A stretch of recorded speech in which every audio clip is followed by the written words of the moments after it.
السلام السلام عليكم ورحمة الله تعالى وبركاته. الحمد لله الحمد لله كفى والصلاة والسلام على المصطفى وعلى آله الشرفاء وأصحابه الخلفاء. أما بعد، فقد قال الله تعالى في كلامه القديم وفي الفرقان المجيد: إنه من سليمان وإنه بسم الله الرحمن الرحيم. صدق ربنا العظيم. கண்ணியத்திற்கும் பெரும் மரியாதைக்கு உரிய அல்லாஹ்வின் நல்லடியார்களே, இந்த வாரம் இன்ஷா அல்லாஹ் ஒரு அற்புதமான ஒரு தலைப்பு, விதியை பற்றி பேசலாம்னு நினைக்கிறேன். அதுக்கு இந்த ஜும்மா தான் சரியான ஜும்மா. காரணம் என்ன என்று சொன்னால், ரமலான் நெருங்கக்கூடிய நேரத்தில் ஒவ்வொரு மனிதர்களுக்கும், அது ஆணானாலும் சரி பெண்ணானாலும் சரி, விதிடா என்னன்னு தெரியணும். அதில் பல வகையான குளறுபடிகளை சொல்கிறாங்க. ஹக்கான விஷயங்கள் என்ன அப்படிங்கிறது இன்ஷா அல்லாஹ் நம்ம தெரிஞ்சுக்கணும். தலையெழுத்து அப்படின்னு நம்ம சொல்கிறோம். இதில் எப்போ பயன்படுத்துவாங்கன்னு சொன்னால், ஒரு மனிதன் தொழிலே வியாபாரத்தில் ஒரு 5 லட்ச ரூபாய் போட்டு இன்வெஸ்ட் பண்ணி அவன் ஜெயித்து விட்டான் என்று சொன்னால், அப்போ தலையெழுத்துங்கிற பேச்சு வராது. அப்போ என்ன சொல்லுவாங்க? என்னுடைய திறமை, என்னுடைய பிள்ளைங்களுடைய உழைப்பு, என்னுடைய உழைப்பு. இல்லை, கோயம்பேட்டில் இருந்தாலும் சொல்லுவாங்க, அது 3 மணிக்கு வந்தான் சார், நைட் 3 மணிக்கு கண்ணு முழிச்சு வந்தோம், உழைச்சோம், அதனால அந்த வெற்றி அப்படின்னு சொல்லுவாங்க.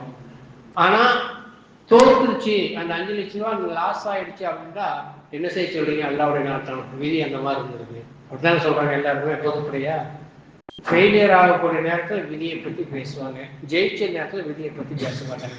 விதியில என்ன? ரசூலுல்லாஹி ஸல்லல்லாஹு அலைஹி வஸல்லம் சொல்றாங்க, இது ஹதீஸ். பின்னால் ஒரு ஆயத்து சொல்ல குழம்பிடாதீங்க, இது ஹதீஸ்.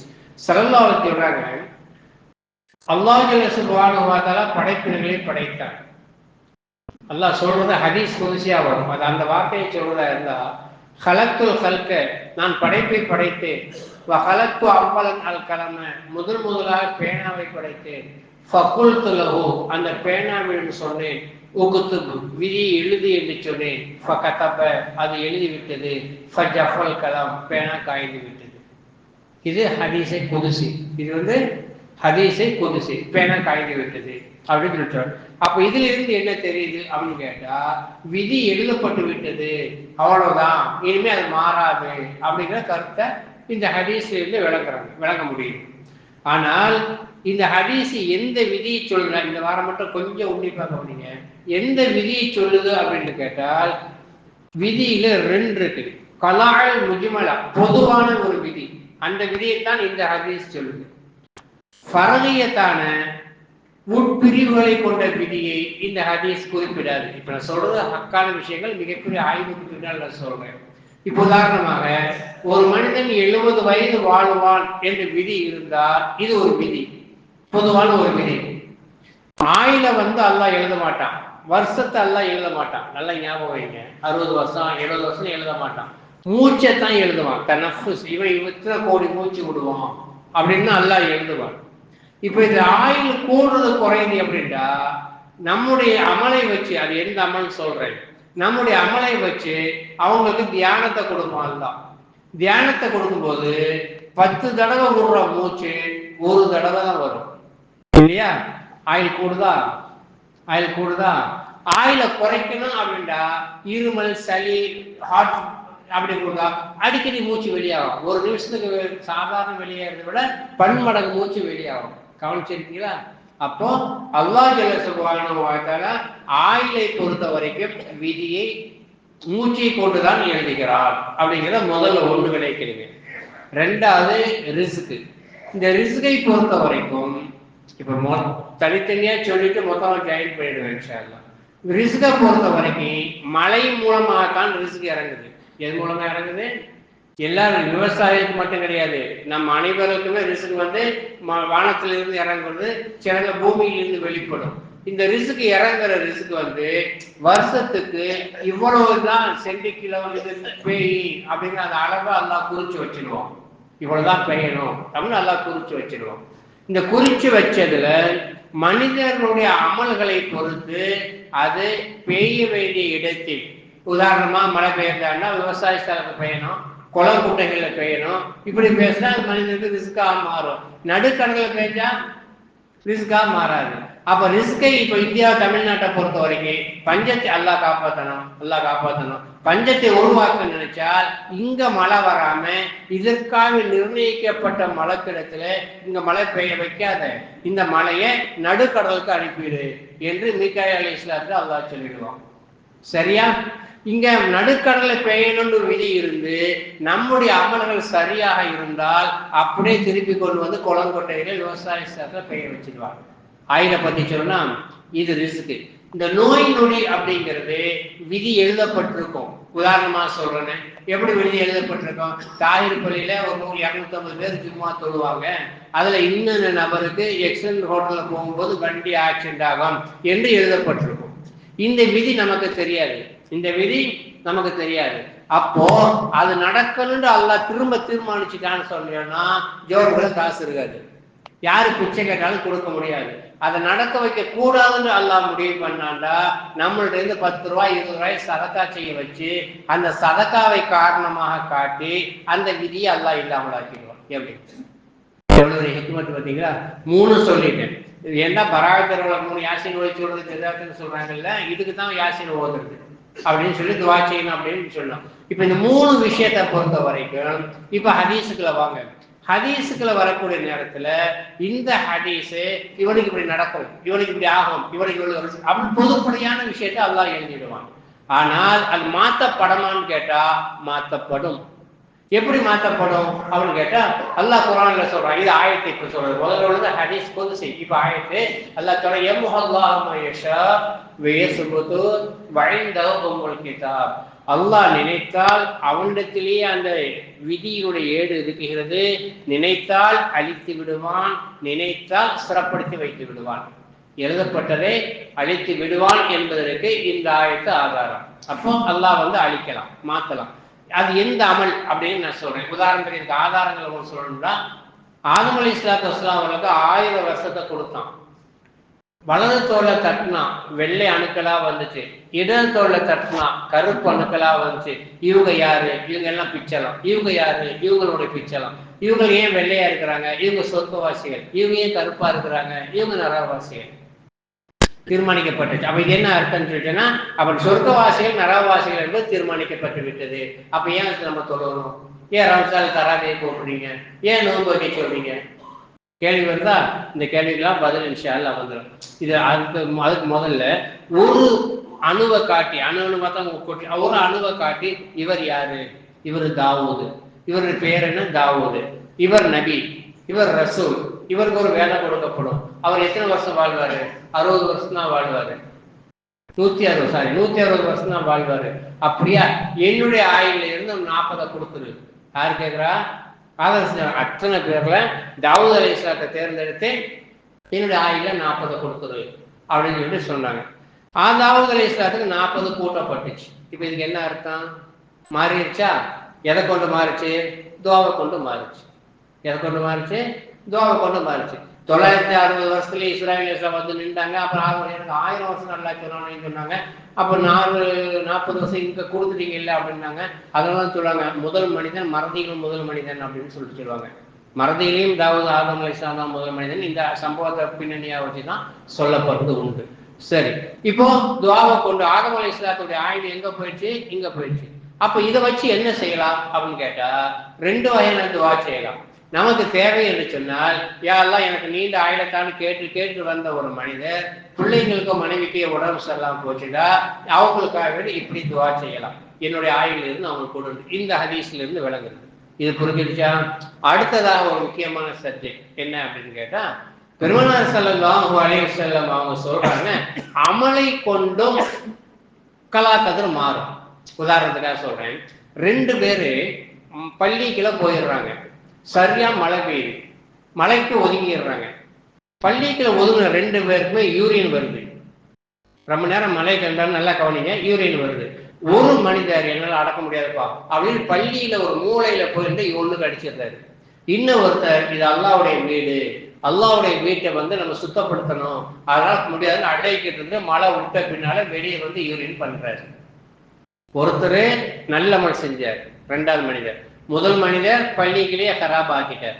இப்ப 2 பேரும் வெளியே வந்த உடனேயே யாரு ஹராப் ஆக்குனாங்களோ, பள்ளிக்குள்ள ஒண்ணுக்கு இருந்தாரோ, அவர் சில பொற்காசுகளை கீழே இருந்து எடுக்கிறார். சில பொற்காசுகளை கீழே இருந்து எடுக்கிறார். யார் அல்லாவை பயந்து அடைக்கிட்டு இருந்து வெளியே வந்து ஒண்ணுக்கு இருந்தாரோ, அவருடைய காலில் வீதர் குத்தி, கண்ணாடி குத்தி ரத்த துளிகள் வருது. அப்போ முதல் மனிதனுக்கு சிரிப்பு, பாரு நான் செஞ்ச மாதிரி நீ இருந்தா உனக்கு காசு கிடைச்சிருக்கும், ஆனா நீ அல்லான்னு சொல்லி பயந்து இப்படி இருந்தியா, அதனால உனக்கு ரத்தம் வருது பாரு, ஆக்சிடென்ட் ஆயிடுச்சு பாரு அப்படின்னு சொல்லிட்டு அவர் கிண்டல் பண்ண உடனே 2வது மனிதர் மன சங்கடப்பட்டு, இதுல அல்லாஹ் எதையோ உணர்த்த விரும்புகிறார் அப்படின்னு சொல்லிட்டு, வா இப்னு சிரீன்கிட்ட போகலாம். அது இப்னு சிரீன் காலம் வாழ்ந்த காலம் அது, அவங்கள்ட்ட போகலாம் அப்படின்னு சொல்லிட்டு 2 பேரும் வர்றாங்க. இப்படி நடந்துச்சு, இவன் அநீதி செஞ்சான், அவனுக்கு பொற்காசுகள் கிடைச்சு, நான் நியாயமா நடந்தேன், எனக்கு ரத்தம் போயிடுச்சு, பழைய ஆபத்து ஏற்பட்டுச்சு அப்படின்னு 2 பேரும் சொல்றாங்க. இப்னு சிரீன் ரஹ்மத்துல்லாஹி அலைஹி சொல்றாங்க, அதான் விதி. அவங்க என்ன சொல்றாங்க அப்படின்னு கேட்டா, உனக்கு அல்லாஹ் பெரும் புதையலை தரணும்னு இன்னைக்கு எழுதி வச்சிருந்தான், பெரும் புதையல் கிடைக்கணும் அப்படின்னு அல்லாஹ் எழுதி வச்சிருந்தான். நீ செஞ்ச அந்த செயலின் காரணமாக 4-5 தங்க காசோடு அது குறைஞ்சிடுச்சு. உனக்கு அல்லாஹ் உயிர் போகக்கூடிய அளவிற்கு ஆக்சிடென்ட் ஏற்படும் என்று எழுதியிருந்தான். நீ செய்த அந்த செயலின் காரணமாக சில இரத்த துளிகளோடு அல்லாஹ் அந்த கலாவை மாற்றிவிட்டான். எப்படி புரியுதா? சாதாரண அமல், சின்ன அமல், அவங்களுக்கே தெரியாது நம்முடைய அமலுக்கு எவ்வளவு பெரிய மாற்றத்தை உருவாக்க போகுது. ஆனால் அல்லாஹ் உன்னிப்பாக கவனிக்கிறான், மலக்குகளை கொண்டு கட்டளையிடுகிறான், அப்பப்போ விதியை அல்லாஹ் மாற்றுகிறான். அப்படிங்கிறதுக்கு இது உதாரணம். இன்னொரு விஷயத்தையும் சொல்றேன், அல்லாஹ் குர்ஆன்ல சொல்றான், இன்ன ஸலாத்த தன்ஹா அனில் ஃபஹ்ஷாஇ வல் முன்கர், தொழுகை என்பது அருவருப்பான கேவலத்தான விஷயத்தை தடுக்கும்னு சொல்லி சொல்றான். இப்ப ஜும்மா தொழுது நீங்க போறீங்க அப்படின்னு சொல்லி சொன்னா, அசர் வரைக்கும் பாதுகாப்பு, அசர தொழுதா மகரிப் வரைக்கும் பாதுகாப்பு. ஏன்னா அல்லாஹ் பொய் சொல்ல மாட்டான். அப்படி நடந்துச்சு, உங்களுக்கு ஏதாவது நடந்துச்சுன்னா அல்லாஹ் போற வார்த்தை பொய்யாயிடும்.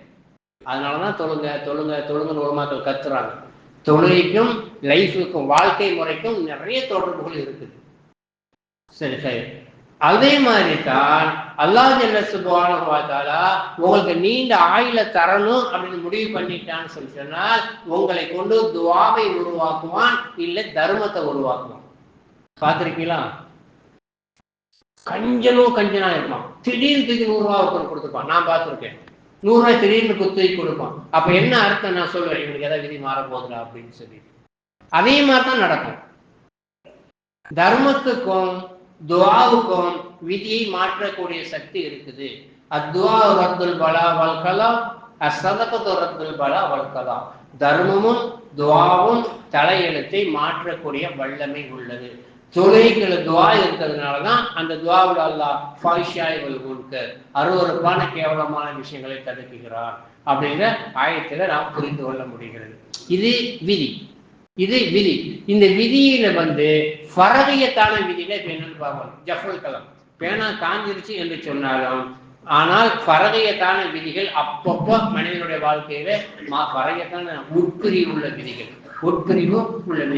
உங்க பையன் செல்போன் விளையாண்டுகிட்டே இருக்கிறான், அடிக்ட் ஆயிட்டான். இதை நீங்க 10 பேர்கிட்ட போய் சொல்லி என்ன ஆக போகுது? ஏதாவமா? அவன் இன்னொரு டீ கடையில போயிட்டு இன்னொரு பையன் இப்படியான் என்னட்டையும் அவன் சொல்றா இருப்பான் அப்படின்னு தான் சொல்லுவான். இதை தவிர வேற உங்களால ஒன்றும் சாதிக்க முடியாது. இதை அல்லாஹ் இடத்துல எப்படி முறையிடணும் அப்படின்னு சொல்லி சொன்னா, யா அல்லாஹ், நான் செய்த அமல்கள் உனக்கு ஏதாவது பிடித்தமான அமல் இருந்தால் அந்த அமலை கொண்டு கேட்கிறேன், என்னுடைய பையனுடைய மென்டாலிட்டியை மாத்துவாயாக. என்னுடைய பையனுடைய மென்டாலிட்டியை மாத்துவாயாக. கொண்டாட்டி கட்டுப்பட மாட்டேங்குது, எவன் பார்த்தாலும் எரிச்சலா இருக்குது, அதற்கு இதே மாதிரி துஆவை நீங்க செய்யலாம். ஆதாரம் வேணுமா? உம்மு சல்மா ரலியல்லாஹு தஆலா அன்ஹா அவர்களை ரசூலுல்லாஹி ஸல்லல்லாஹு அலைஹி வஸல்லம் கட்டிக்கொள்ள ஆசைப்பட்டாங்க. அப்போ உம்மு ஐமனை தூது அனுப்புறாங்க. அவங்க போய் பொண்ணு கேட்டாங்க, நபிக்காக போய் பொண்ணு கேட்கறாங்க. அந்த அம்மா சொல்றாங்க, நபியை கட்டிக்கொள்ளணும்னு எனக்கு ஆசைதான், ஆனால் எனக்குள்ள ஒரு குழம்பு இருக்குது, இந்த குறைஷிங்கிற திமிர் எனக்குள்ள இருக்கு. அம்மா சொல்றாங்க, அப்படியே சொல்றாங்க, நான் ஒரு குறைஷி அப்படிங்கிற எண்ணம் இருக்குது. சில நேரங்களில் நபிக்கு நான் கட்டுப்படாமல் போய் விடுவேனோ, அதனால் அல்லாஹ்வுடைய தண்டனைக்கு ஆளாகி விடுவேனோ என்ற பயம் இருப்பதன் காரணமாக நான் கட்டிக்கொள்ள விரும்பவில்லை. எப்படி காரணம் சொல்றாங்க பாருங்க. அந்த அம்மா அப்படியே வந்து ரசூலுல்லாஹ்ட்ட ஒப்படைச்சிட்டாங்க. அந்த அம்மா அவங்களை கட்டிக்கொள்ள ஆசையா, ஆனா அந்த அம்மாவுக்குள்ள இப்படி ஒரு குணம் இருக்கிறதுனால நம்ம ரொம்ப பாவி ஆயிடுவோமோ அப்படின்னு நினைச்சிட்டு வேணாங்கிறாங்க. அப்படின்னா சல்லல்லாஹு உடனே எந்திரிச்சாங்க. ரெண்டு கைகளையும் அக்குள் தெரிய உயர்த்தினாங்க. இந்த ஹதீஸ் அப்படியே வரும். ரெண்டு கைகளையும் அக்குள் தெரிய உயர்த்தினாங்க. யா அல்லாஹ் ரசூலுல்லாஹ்வோட இந்த குணத்தை மாற்றுவாயாக, அழகிய குணவரியாக மாற்றுவாயாக. அப்புறம் போய் அந்த அம்மா தானா சொல்லி விடுறாங்க, நான் அல்லாஹ்வுடைய ரசூலை கட்டிக்கிறேன். கடைசியில பார்த்தா ரொம்ப கட்டுப்பட்ட மனைவி அந்த அம்மா தான். இப்ப புரியுதா? துஆவின் மூலமாக மாற்ற முடியும். இன்னொரு ஆதாரம் தர்றேன். ஸல்லல்லாஹு அலைஹி சொல்றாங்க, பனி இஸ்ரவேலர்கள் 3 பேர் போய் குகைக்குள்ள மாட்டிக்கிட்டாங்க. இதான் கேள்விப்பட்டது, ஆனா சப்ஜெக்ட் தோதா வரதுனால நினைக்கிறேன். போய் மாட்டிக்கிட்டாங்க, மூடிடுச்சு குகை, கல் மூடிடுச்சு. ஒருத்தர் துவா செய்யறார், யா அல்லாஹ் என்னுடைய இந்த அமலை கொண்டு. எந்த அமல்? ஒரு பொண்ணு என்ன கூப்பிட்டுச்சு, காசு தரேன்னு சொல்லுச்சு, அழகான பொண்ணு, ஆனா உன்னை பயந்து நான் வந்து அந்த பொண்ணாட்ட மாட்டேன்ட்டேன். அந்த செயல் உனக்கு பிடிச்சிருந்தா கொஞ்சம் நகட்டு, கொஞ்சம் பாரா நகண்டுருச்சு. இன்னொரு சொன்னாரு, நான் எப்போ நான் விவசாயி, எப்போ பால் கறந்த கொண்டு வந்தா எங்க அம்மாவை கொடுக்காம என் மனைவி மக்களுக்கு கொடுக்க மாட்டேன். ஒரு நாள் நான் வரக்கூடிய நேரத்துல என் அம்மா தூங்கிட்டாங்க, அதை பார்த்துட்டு என் பிள்ளைங்களுக்கு கொடுக்காம தலைமாட்டிலையும் நானும் அப்படியே வச்சு பாலை வச்சுட்டு தூங்கிட்டேன். காலையில அந்த அம்மா எழுந்திரிச்ச உடனே, என்னுடைய தாய் எழுந்திரிச்ச உடனே அவங்களுக்கு கொடுத்துருத்தான் என்னோட மனைவிகளுக்கு கொடுத்தேன். இது உனக்காக செஞ்ச செயல் என்று நினைத்தால் இதை பாறை அகட்டு அப்படின்னு துவா செஞ்சார். கொஞ்சம் அகன்றுச்சு.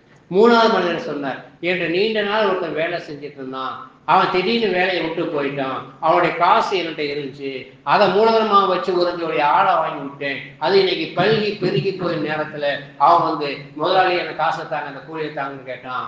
ஆனா ஒரு ஆட்டை, ஆண் ஆட்டையும் ஒரு கடா ஆட்டையும் கொடுத்துருந்தான் சரியா இருந்திருக்கும். ஆனால் அவனுடைய ஆட்டில் இருந்து வந்ததுதான் நினைச்சு அந்த ஆட்டு மந்தி அப்படியே அவன்கிட்ட கொடுத்தேன். இது நான் உன்னை பயந்து செய்ததாக இருந்தால் பாறை ஆட்டுனாங்க. ஒரு ஆள் முழுசா வெளியே வர்ற அளவுக்கு பாறை இருந்துச்சு. இப்ப இந்த விதி எப்படி மாறுச்சு? அமல். இந்த விதி எப்படி மாறுச்சு? அமல். அதனால நம்முடைய அமல், தொகையாக முட்டா பசங்க 5 நேரம் போறாங்க, ஜமாத்துல போறாங்களா பைத்தியாரீங்க அப்படின்னு நினைச்சிட்டு இருக்கிறீங்க. அதுதான் அவங்கள வாழ வச்சுக்கிட்டு இருக்கு. அதுதான் அவங்கள வாழ வச்சுக்கிட்டு இருக்குது. இன்னொரு விஷயத்தையும் நீங்க தெரிஞ்சுக்கிடுங்க, இது ரெண்டு மட்டும் கிடையாது. பெருமானார் ஸல்லல்லாஹு அலைஹி வஸல்லம் காலத்துல ஸல்லல்லாஹு சொல்றாங்க, ஒரு நீதமான மனிதர் இருந்தார், அவர் ஆயுள் முடிஞ்சு போச்சு. நல்லா கவனிங்க, அவர் ஆயுள் முடிஞ்சு போச்சு. இஸ்ராயேல் உயிரை வாங்க வரணும், அதை அவர் உணர்ந்தார். சில பேருக்கு அது வரும் இல்லையா, மௌத்தை உணர முடியும். எத்தனை பேர் கொண்டாடி கொண்டு சொல்லி இருக்கிறாங்க. மௌத்துக்கு வந்து நுசூலியத்து தான், அப்படியே இறங்கி வந்துகிட்டே இருக்கும்போதே ஒரு ஸ்டேஜுக்கு மேல அமல் செஞ்சவங்க அந்த மௌத்தை பார்க்கலாம், தன்னுடைய மௌத்தை பார்க்கலாம். அப்படி பார்க்க அவர் மௌத்து உணர்ந்தோன்னா அவர் டக்குன்னு துவா செய்யறாரு, யா அல்லாஹ் நீதமான ஆட்சி நான் நடத்தினது உனக்காகத்தான் என்று இருந்தால் என்னுடைய ஆயுளை கூட்டுவாயாக அப்படின்னு துவா செஞ்சார். அவருக்கு அந்த நேரத்தில் ஒரு நபிமைக்கு அல்லாஹ் வகை அறிவித்தான், உங்கள் நாட்டு அரசனுடைய ஆயுளை 15 வருஷம் நான் கூட்டி இருக்கிறேன். அவர் துவாவில் என்ன செய்ய, எனக்கு நீட்டு என் பிள்ளைங்க பெருசாகிற வரைக்கும் அப்படின்னு அவர் கேட்டார். வார்த்தையை சொல்லி கேட்டார், என் பிள்ளைங்க பெருசாகிற வரைக்கும். அப்ப அந்த பிள்ளைங்க 15 வருஷத்துல ஆட்சி செய்யக்கூடிய அளவுக்கு வந்துருவாங்கன்னு 15 வருஷத்துல அல்லாஹ் போட்டினான். இந்த ஹதீஸ உமர் ரலியல்லாஹு தஆலா அன்ஹு சகராத்தில் இருக்கும்போது குத்தப்பட்ட பொழுது அபூ தல்ஹா வர்றாங்க. சில சஹாபாக்கள் ரொம்ப நெருக்கமா இருக்கும். உமர் ரலியல்லாஹு அபூ தல்ஹா ரொம்ப நெருக்கமா, டிக்ரி தோஸ்ட்னு சொல்லுவாங்க இல்லையா, அந்த மாதிரி தோஸ்ட் சொல்றாங்க. அவங்க அமீர் முஃமினீன் கூட போட மாட்டாங்க, ஏன் இப்னு ஹத்தாபுடைய மகன் கூப்பிடுவாங்க, உமரைன்னு கூப்பிடுவாங்க. அந்த அளவுக்கு நெருக்கம். அவங்க வந்து சொல்றாங்க, அந்த பனி இஸ்ரவேலுடைய விஷயத்தை அல்லாஹ்வுடைய ரசூல் அவங்க சொன்னாங்க, உங்களுக்கு ஞாபகம் இருக்குதா? அதே ஆட்சி தானே நீனும் பண்ணியிருக்கிற, நீனும் அல்லாஹ்ட்ட ஆயுளை கூட்டி கேளு. எப்படி, எந்த சந்தர்ப்பத்தில் எங்க வந்து சொல்றாங்க பாருங்க, நீனு அல்லாஹ்ட்ட ஆயுளை கூட்டி கேளு அப்படின்னு சொல்லி சொல்றாங்க.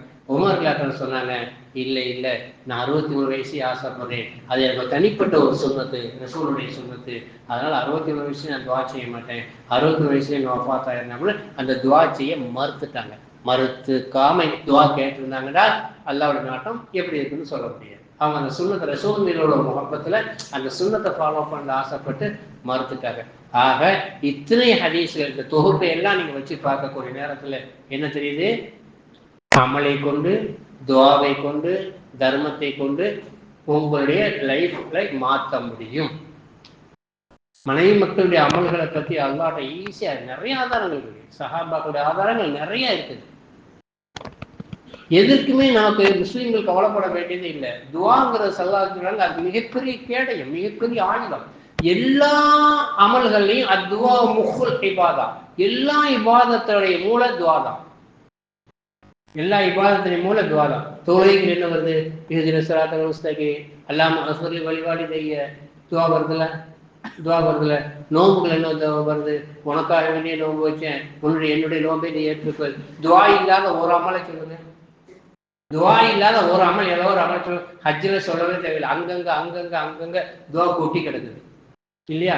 இப்படி அல்லாஹ் ஜல்ல சுப்ஹானஹு வ தஆலா மூமினான மனிதருடைய அமல்களை வைத்து அவருடைய விதியை மாற்ற வேண்டும் என்பதற்காக எத்தனையோ ஊர்ல பஞ்சங்கள், ஒரு முஸ்லிம் பாயுடைய துவாவை வச்சு பஞ்சம் இல்லாமல் போயிருக்கு தெரியுமா?